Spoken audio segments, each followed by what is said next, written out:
Seorang anak perempuan 7 tahun dan kakak laki-lakinya yang berusia 13 tahun asik menonton TV.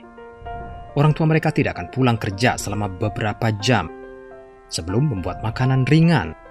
Dan menonton TV setelah sekolah bersama sebelum membuat makanan ringan adalah makanan pokok mereka.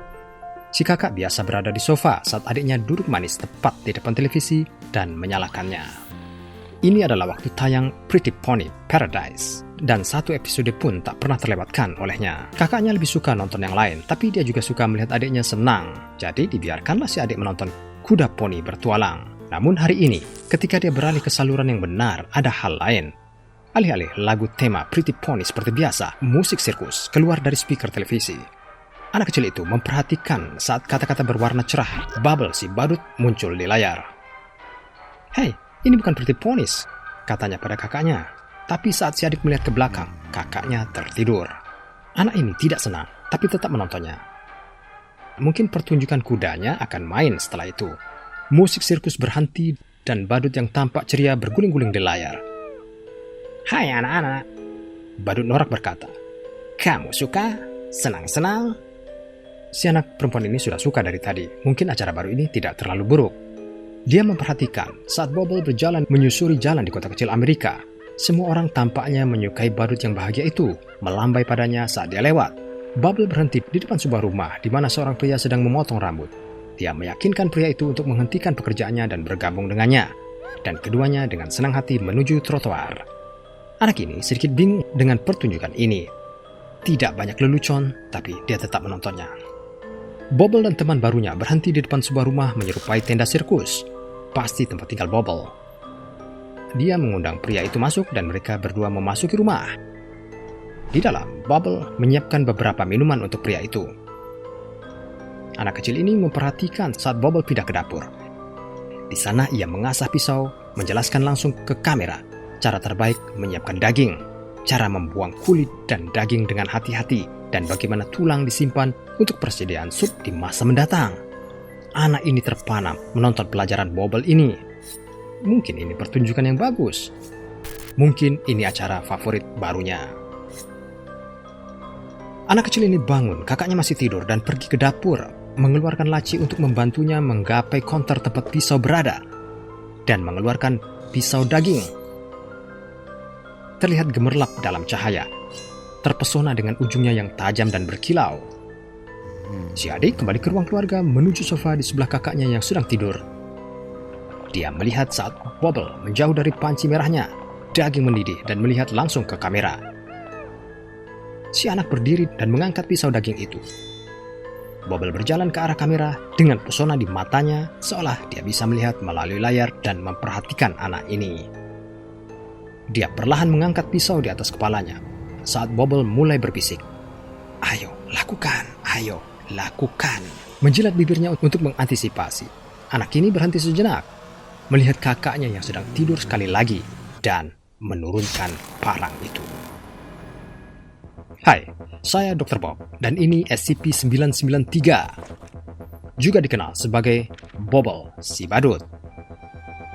Pertama-tama, saya butuh bantuan Anda menyebarkan berita tentang beberapa anomali yang kurang dikenal di arsip SCP Foundation dan subscribe, mengaktifkan pemberitahuan, dan memberitahukan teman Anda melakukan hal yang sama. Ini membantu saya menghadirkan lebih banyak video SCP. Sekarang, kembali ke file kita.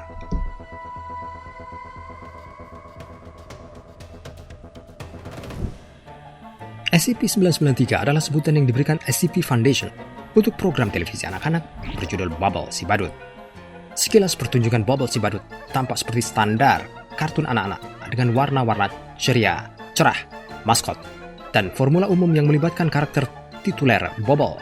Si badut mempelajari keterampilan baru atau terlibat dalam aktivitas baru. Program ini tidak memiliki pemeran pendukung yang berulang, dengan Bubble menjadi satu-satunya karakter yang kembali ke setiap episode.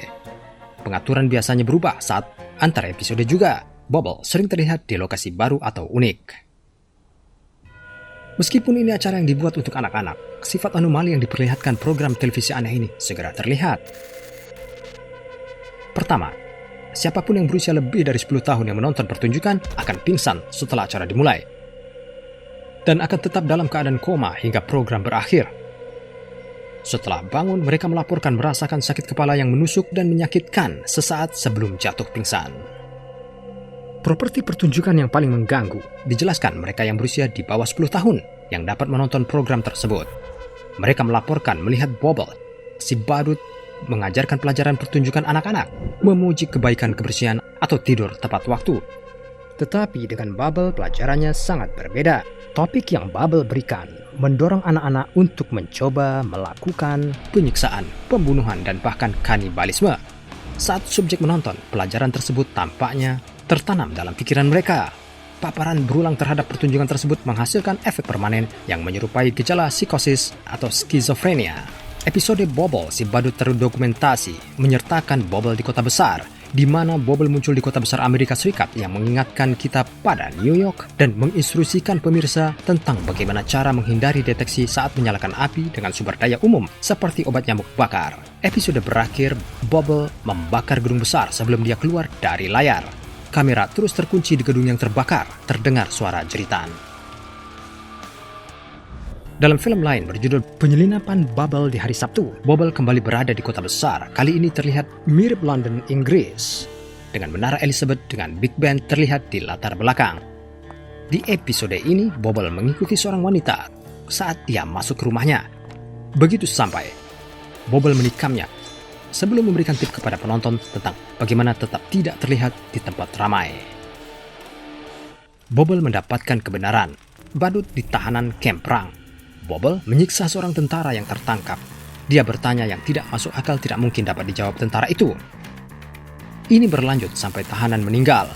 Setelah itu, detail metode Bobble untuk menimbulkan luka yang menyakitkan tetapi tidak mematikan.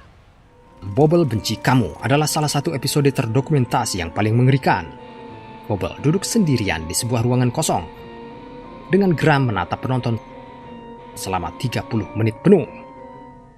Yang paling aneh dari semuanya adalah episode yang diisi dengan umpatan, di mana Bobble berada di ruang arsip video situs Aman Foundation, tempat yang sama rekaman Bobble si badut disimpan. Dalam episode ini, Bobble yang garang menjelaskan metode untuk melanggar beberapa penahanan SCP. Dia menjelaskan detail tentang para peneliti yang ditugaskan ke SCP ini, termasuk rutinitas harian mereka, sebelum menawarkan beberapa cara potensial untuk membunuh mereka. Detail menariknya, pada satu poin, sebuah gambaran animasi seorang peneliti Foundation SCP terlihat berjalan melewati Bobble, seolah sebuah jam di dinding menunjukkan waktu, dan peneliti yang sama ini mengkonfirmasi mereka berjalan melalui arsip video pada waktu yang tepat ini, tetapi tidak ingat melihat seorang badut animasi merekam program televisi di ruangan itu ketika mereka melakukannya. Episode Bobble si badut terus disiarkan dari sumber yang tidak diketahui, tetapi episode mendatang akan dicegah menggunakan protokol Epsilon Beta 3 untuk mencegahnya dilihat oleh publik. Semua siaran direkam untuk arsip Foundation dan untuk melakukan penelitian tentang anomali. Subjek di bawah usia 10 tahun harus digunakan untuk melihatnya. Setelah pemirsa menjelaskan apa yang terjadi dalam episode tersebut, mereka akan segera diberikan amnesti kelas A. Terlepas dari bahaya yang ditimbulkan episode-episode ini bagi mereka yang melihatnya, karena mereka dapat diblokir dengan handal dari siaran publik, SCP-993 telah diklasifikasikan sebagai aman, dan untuk saat ini, Bubble si badut tampaknya diatasi sebaik mungkin. Sekarang pergi dan tonton entry lain dari file Dr. Bob. Dan sekali lagi, gabung dengan saya dengan subscribe, mengaktifkan notifikasi, dan memberitahu teman untuk melakukan hal yang sama, sehingga kita dapat terus menggali lebih jauh dan lebih jauh ke arsip rahasia SCP Foundation.